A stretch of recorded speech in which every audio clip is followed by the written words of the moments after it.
భద్రకాళి జ్యోతిష్యం సికింద్రాబాద్, కూకట్పల్లి, హైదరాబాద్. 21 సంవత్సరాల అనుభవం గల ప్రముఖ జ్యోతిష్యులు రాఘవ గారిచే పరిష్కారం చూపబడును. Phone number 9652968881. ఈరోజు యాదవ్ వెల్ఫేర్ ట్రస్ట్ ఆధ్వర్యంలో సోదరుడు సుందర్ రాజ్ యాదవ్ గారు ఏర్పాటు చేసిన ఈ కార్యక్రమం చాలా గొప్ప కార్యక్రమం. గత 14 సంవత్సరాలుగా వారు ఈ ట్రస్ట్ను ప్రారంభించి అంచెలంచెలుగా ఈ కార్యక్రమాన్ని విస్తరిస్తూ ఇక్కడ వరకు తీసుకొచ్చినందుకు వారిని హృదయపూర్వకంగా నేను అభినందిస్తున్నాను. ఏదైనా వ్యవస్థల్ని ప్రారంభించడం ఈజీ, కానీ దాన్ని కొనసాగించడం అనేది కష్టసాధ్యమైన విషయం. అయినప్పటికీ తన కష్టాన్ని భుజాన మీద వేసుకొని సోదరుడు ఈ కార్యక్రమాలు చేస్తున్నందుకు హృదయపూర్వకంగా అభినందిస్తూ, ఈ సభలో అనేక మంది పెద్దలు ఉన్నారు మాట్లాడవలసిన వాళ్ళు. అయినప్పటికీ కూడా కాలం తక్కువ ఉంది కాబట్టి మరి వారందరినీ కాకుండా నాకు అవకాశం ఇచ్చినారు. నేను వారి పేర్లు కూడా ప్రస్తావించే పరిస్థితి కూడా లేదు.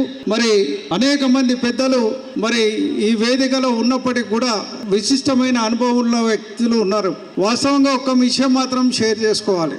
ఇవాళ మనం ఎవరం వెనుకబడిన కులాలకు సంబంధించిన వాళ్ళం. పురాతన ఇతిహాసాల నుంచే మన ఐడెంటిటీని పెట్టుకొని మనం ప్రయాణం కొనసాగిస్తున్నాం. ఇవాళ యాదవ సోదరులు శ్రీకృష్ణ భగవాన్ యొక్క వారి వారసత్వాన్ని కొనసాగిస్తున్నారు. మరి ముదిరాజులు పాండవుల వారసత్వాన్ని కొనసాగిస్తున్నారు. పద్మశాలీలు మార్కండేయుల వారసత్వాన్ని కొనసాగిస్తున్నారు. అదేవిధంగా విశ్వకర్మలు, అనేక కులాలు, ఇలా బీసీ కులాలన్నీ కూడా ఇతిహాసాల నుంచే ఫౌండేషన్స్ పెట్టుకొని పనిచేస్తున్నాయి. ఒక రకంగా చెప్పాలంటే మరి ముదిరాజులకు యాదవులకు ఉన్న దగ్గర సంబంధం ఏమిటో భారత చరిత్రను చూస్తే తెలుస్తుంది.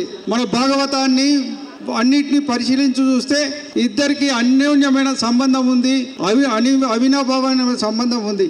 వీటన్నిటిని దృష్టిలో పెట్టుకునే బీసీ కులాలు ఐక్యం కావాలన్న ఉద్దేశంతో గతంలో కూడా యాదవ సంఘం, ముదిరాజ్ సంఘం, మిగతా సంఘాలతో కూడా కలిసి మేము పనిచేసినాం. అనేక సందర్భాల్లో జిల్లాలో పర్యటించినాం. అనేక సందర్భాల్లో సమస్యల పరిష్కారానికి ముందుకెళ్ళినాం. అయినా ఇంకా సాధించాల్సింది చాలా ఉంది.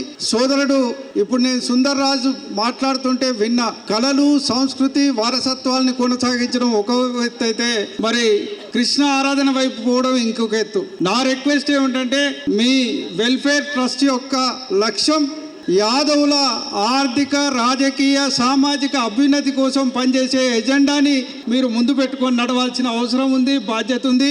ఆ దిశగా మీరు ప్రయాణం చేయాలని ఈ సందర్భంగా నేను కోరుతున్నాను. ఎందుకంటే అంతిమ లక్ష్యం యాదవ జాతి ఖచ్చితంగా అగ్రభాగానికి రావాలి. ఇలా ఉత్తర భారతదేశంలో అనేక మంది పేర్లు వింటావు. మనం ములాయం సింగ్ యాదవ్ గారు, లల్లు ప్రసాద్ యాదవ్ గారు, అనేక మంది బీసీ నాయకులైన కర్పూరి ఠాకూర్ గారు, అనేక మంది అత్యున్నత దశకు వెళ్ళిన మన సౌత్ ఇండియా నుంచి ఎవరు వెళ్ళలేదు. ఖచ్చితంగా ఈ ప్రాంతం నుంచి కూడా బీసీలు అభివృద్ధి కావాలంటే యాదవ జాతి ఖచ్చితంగా ఆ దిశగా పనిచేయాలని ఈ సందర్భంగా నేను కోరుకుంటూ ఇందులో పాల్గొనే అవకాశం కల్పించినందుకు ధన్యవాదాలు తెలియజేసుకుంటూ సెలవు తీసుకుంటున్నా. జై యాదవ.